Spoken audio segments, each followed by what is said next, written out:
tape number 5 of Harry Bromet. Please continue. So that German complained that that he couldn't sleep because of me talking to the Dutch prisoners, and he told me if I don't leave him alone or let him sleep, that he would report me to my commander, and that angered me. So I took off my rifle and my belt, and I must have hit that guy so badly. I lashed into him so badly that by that time I couldn't walk anymore. And right after I did that, and I came off my guard duty, I went to my commander and I told him what happened. And he told me, he said, you should have killed the bastard. But there was so much anger in that. Even though I didn't know yet the involvement of the Germans in the concentration camps, I still didn't know of killings in concentration camps. I had never heard of that yet.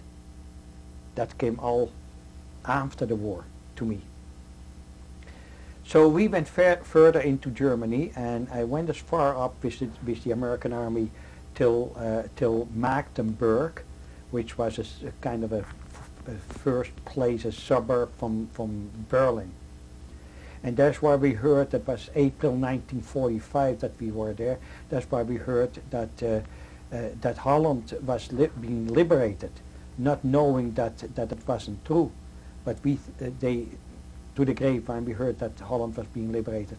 And we asked permission of our commander that those boys from Amsterdam and Rotterdam, if they could go back home to Holland and see if we could find a family.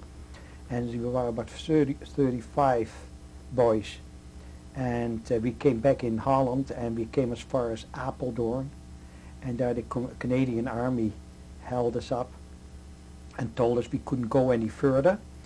The area there was inundated, and he said you can't go further through because the SS is holding out there. And we told him there was no problem, give us some more ammunition and we will fight our way through there, no problem. And they tried to discourage that, but we wouldn't take no for an answer. And we got some more ammunition, and then we went further past Apeldoorn, and there we were engaged with the SS, and we were so badly beaten that we had to retreat. By that time we were left over with 15 boys, and the rest was killed. And so we went all the way back into Germany and back to our unit. And I stayed with that unit till May 1945. Then we were for sure that we were liberated, and I went back to Amsterdam. First I went back to the family where I have been hiding in southern part of Holland, and somebody made a suitcase from plywood for me. Of course suitcases were not there anymore, because we have heard that the people were dropping dead in the street in the middle part and the northern part of Holland from hunger. There was so much hunger in Holland that people really literally dropped dead on the street. And so I had somebody made a suitcase from plywood for me, and I stuffed it all with food, mostly dry food like beans and sugar and salt and matches and cigarettes and rye bread, hard rye bread, stuff that couldn't easily spoil.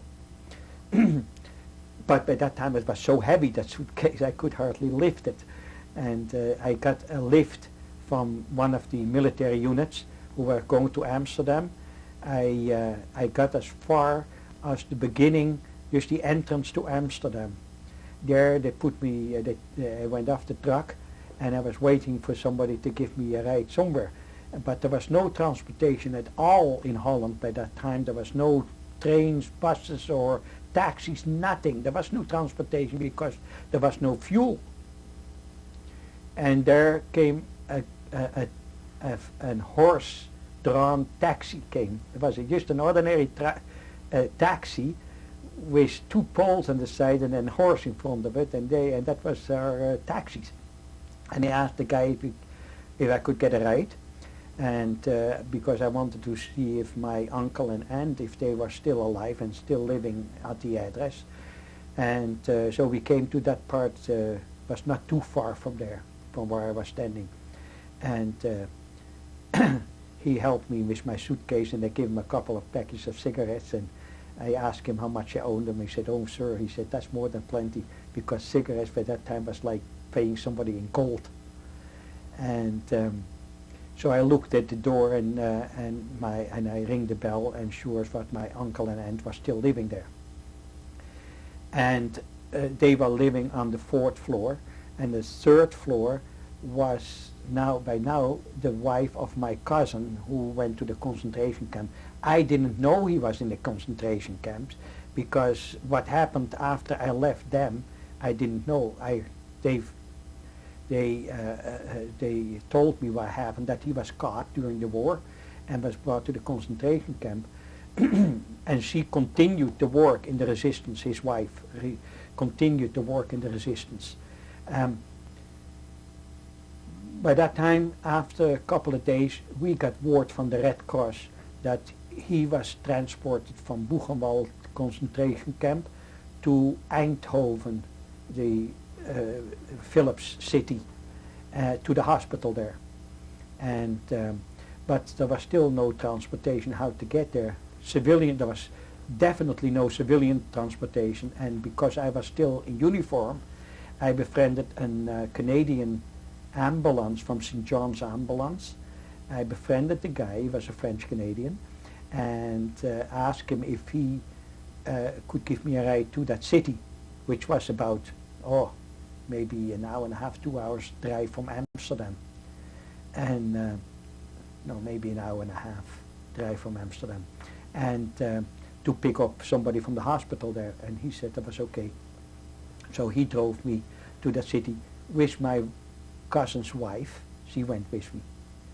And when we came to the hospital, that's where we found him. He was, by that time, he was still in bed, but day by day they gave him enough food that he could recuperate. Then I found in another bed close by, I found a boyhood friend of mine. He has been in Auschwitz, and he has been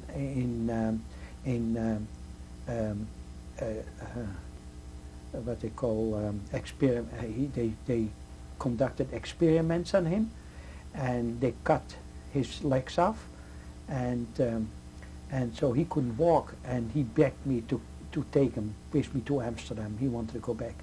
So we took him back to Amsterdam as well, and I found an aunt of him, and that's where he stayed with. In the meantime, I had to find a proper address for that boy, because he couldn't stay with his aunt, and contacted the Jewish organizations, and he had to go into an orphanage, Jewish or boys' orphanage, and he didn't want to go, and I promised if he would go into the orphanage, I would go with him. And that's how I ended up in an orphanage with the boys, and we had, a couple of years ago, we had a reunion from that. But he is dead by now. He died of alcohol poisoning. He drank himself to death. Did you ever see Father Kurtz? Father Kurtz, in the end of 1947. In 1946, I went from that orphanage. I went to an organization, a Jewish organization, for what they called Palestine Pioneers, and we got our education through them. We learned farming and so on, so we could go to what became later Israel. At that time it was still Palestine, and I went to that. We were in a home altogether, boys and girls, and that's where I met my wife. And in 1947, just before we were going to Israel, the end of 1947, we had to go to Palestine illegal because we were not allowed to leave Holland because we were still considered minors. Under 21 in Holland you were still a minor, and we were under the jurisdiction of the government. And we wanted to leave Holland, so our organization arranged for our passports and everything. And my wife went first to the southern part of Holland, of France, southern part of France, and a couple of weeks later I was leaving, and the organization asked me to take some children with me. They were also underage. The oldest one was about 14, the youngest one was about 9 or 10, and if I want to take them with me, to bring them to the southern part of France so that they could go to Palestine as well, because they had no parents anymore. They were not homeless, but they had no family anymore. Everybody was killed during the war. So I said that was okay, and they gave me 12 kids, and I have to go with 12 of those kids on the train, and they gave me the passports, and we were allowed only 12.5 guilders to take out of Holland on valuta. And when I came in Paris, I found the place where I had to go, and I deposited the children there where they had to be there, and I went on to Marseille, to the southern part of France, to the camp where my wife was supposed to be. And those camps, there were 2 camps in southern part of France by Marseille. One was called Saint Jérôme, and the other one was Grand Darenas. And we had to stay there for a while till we will find a boat to transport it to Israel. And the first boat that was supposed to go became later the Exodus. And my wife refused to go on the boat. She said, I don't want to go, because we knew that if we would be caught, we would end up in Cyprus. So we were supposed to take the next boat on, and in the meantime they falsified our passports. They took our passports away, and they put stamps in there, of so-called official stamps from Great Britain, that we were supposed to be visitors, tourists, going to Palestine, and that we have deposited so many pounds sterling in the event that we was going back again from Palestine, and so on. But those were all false documents. And so 4 days later, they told us there was a boat, a French boat, who was going to take us. The boat was called the Providence, and we went with that boat to Palestine. When we came close to the harbor of Haifa, the British, of course, they boarded our ship, and we had to show our documents, and we were okay. And so we went from the ship, we went to land, and then there were buses, so-called buses, waiting for us. They were in the form of the Brinks security trucks. Same thing, but they were armored buses, and we went in them, and we had to go up to the Carmel, the Hara Carmel in Haifa, and then first, when the British found out that we were actually illegals, they fired on us. And then when we came to the Arab quarters, they fired on us, and till we came on the top, but because they were armored vehicles, they didn't have too much of an effect. And we went all the way up the mountain, the Carmel mountain, and and there we first we gave our passports away to the emissaries who were waiting for us on land as soon as we came off the boat, and we had to give our passport off to them, because those passports were flown back to France again, and they falsified them again, put new pictures in there, and then the next group could come over, because our passports were very valuable because they came from a country from Holland, Dutch and the Belgium and the French and the Norwegian and the Danish and the Swedish people who came that way. All those passports were very valuable. And I volunteered right away for the new army in Israel. And I became a member from the Haganah, and my group became an intelligence group. In the Haganah we were a group of 10, and then in May the war started. And what can I tell you from that? That is, we fought a war. We didn't have any weapons. It was a hand-to-hand fighting. We had to clobber the Arabs over their head to get the weapons. I survived that war. And at one time, that was, I was November 1948, I was in the southern part of Israel in the Negev.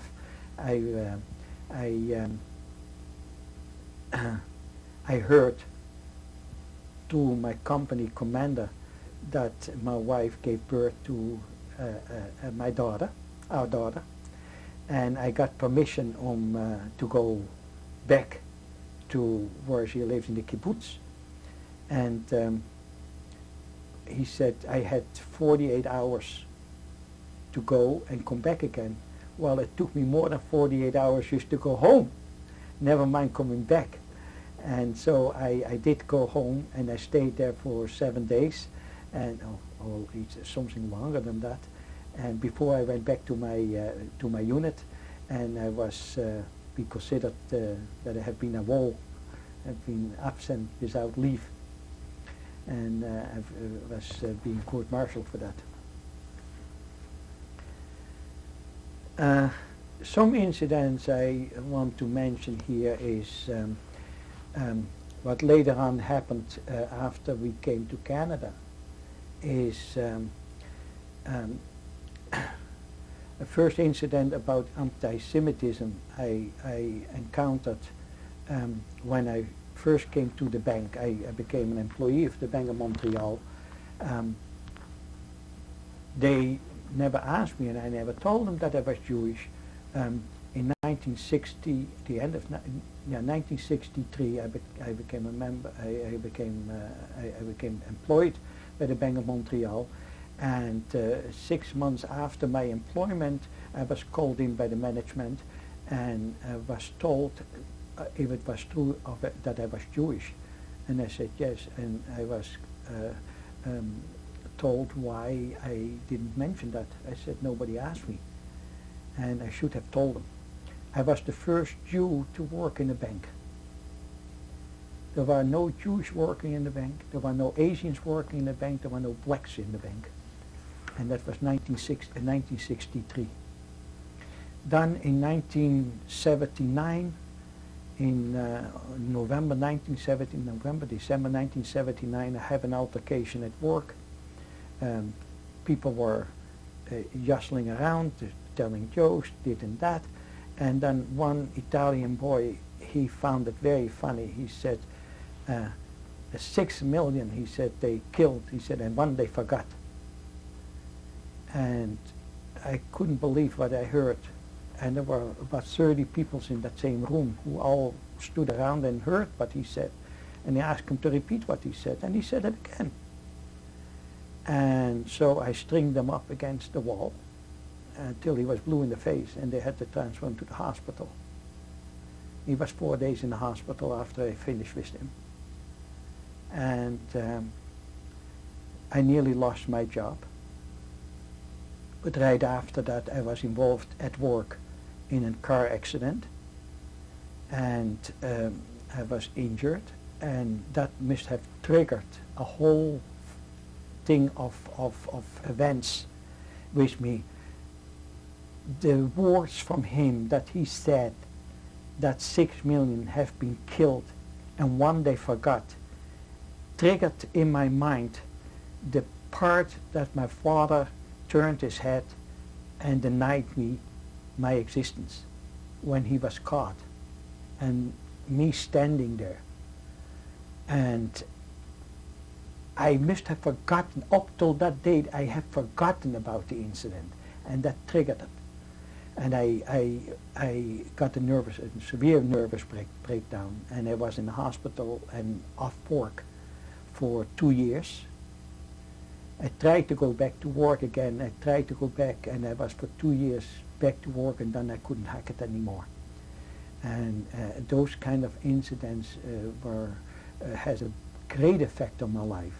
Another incident happened when we went to the exhibition in Toronto, and we were going back to the train. My wife went first. I was going to be a little bit later, and you have to validate your own ticket before you go in the train, and I didn't do that because I didn't go that often with the train. She went more often with the train than I did. And once we were sitting in the train, she asked me, "Did you validate your ticket?" I said, "No."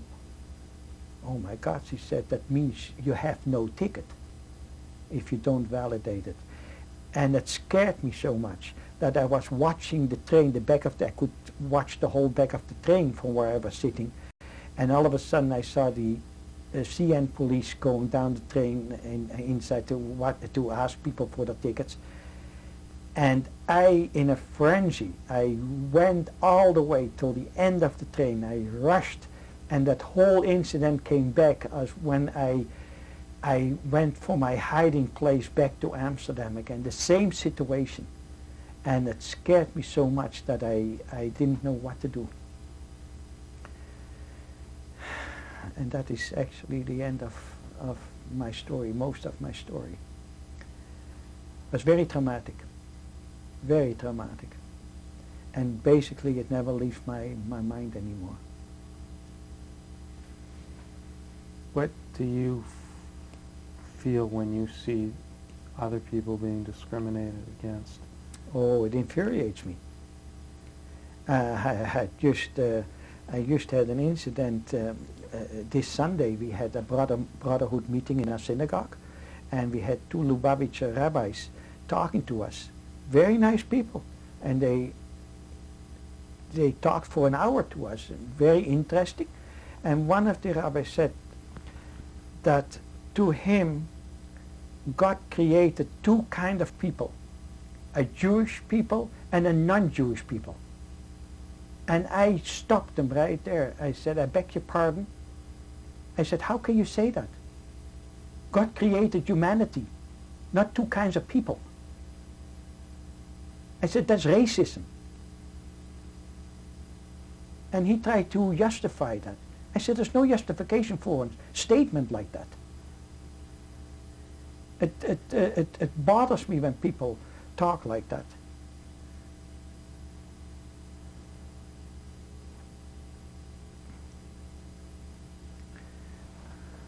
Do you think there are other lessons that the Holocaust has taught us? Yeah, when we go to schools and we lecture in schools, I emphasized to the students in school, first of all, many times when we lecture in schools, the question is asked on us if we hate Germans, if we still hate Germans. And I try to tell the students that I don't hate German per se, especially not the young people. They had nothing to do with it. But if I meet people my age or older, I have reservations. I be careful to whom I talk to and what I'm talking about. But I don't hate the young people per se, just because they're born Germans. And it makes an impact on them. And also I try to tell them that no matter what they think, what they do, they have no choice in this society than to live with each other.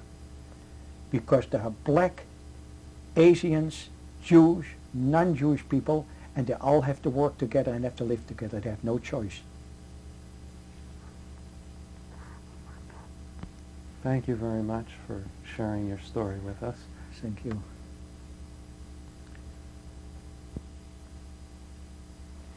This is my great-grandfather.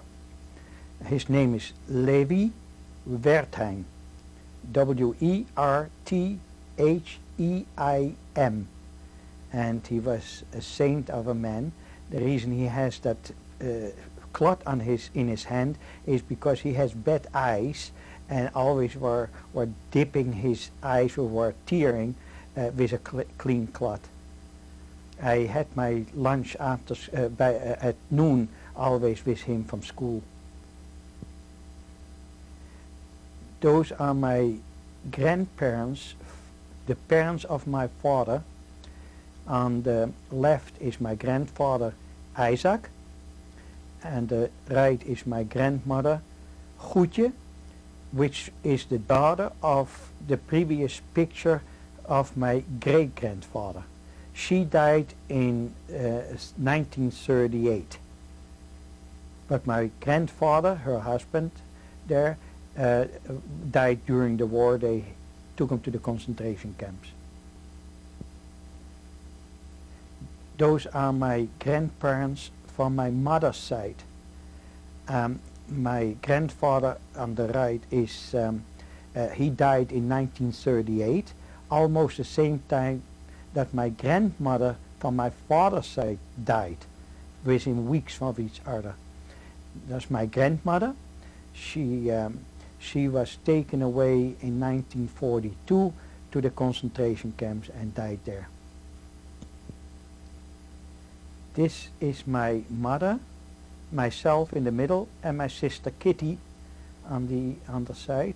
I don't know when that picture was taken and how young we were, but that's the picture of my mother, myself, and my sister.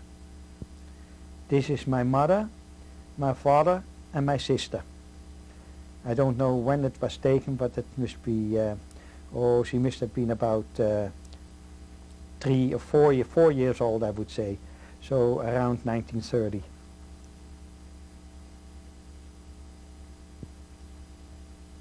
This is part of an identification card of mine, falsified, under the name on top. It says R. Rooks, R-O-O-K-S, and the first name is Roelof, and the stamp over that picture says not valid. This is the other side of the identification with my thumbprint on there, and again the stamp that says not valid anymore. This is a temporary identity card given to me right after the war by the Dutch underground to make sure that I have a real identity again. This is myself in uniform right after the war. This is Father Geurts. He helped me from 1943 till the end of the war, and he was very dear to me. This is my cousin Leo Groen, who was in Buchenwald. The picture was taken just on the end of the war from Buchenwald.